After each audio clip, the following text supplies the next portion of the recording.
if you could go back into any era, okay, you are what you are now. You are you as you sit there now, your age, with all your memories and all your input and all your advantages on ages gone by and all your advantages over people gone by.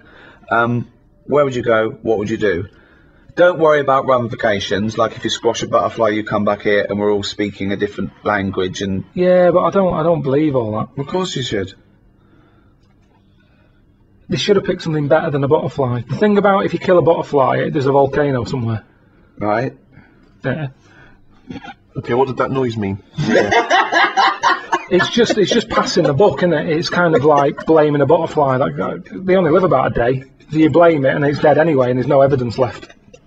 It's a stupid argument. Is that the theory? Is that the theory that you're blaming a butterfly for a volcano? I'm not sure that's it, is it? Yeah, it No, it's whacks about- its wings it and went it causes...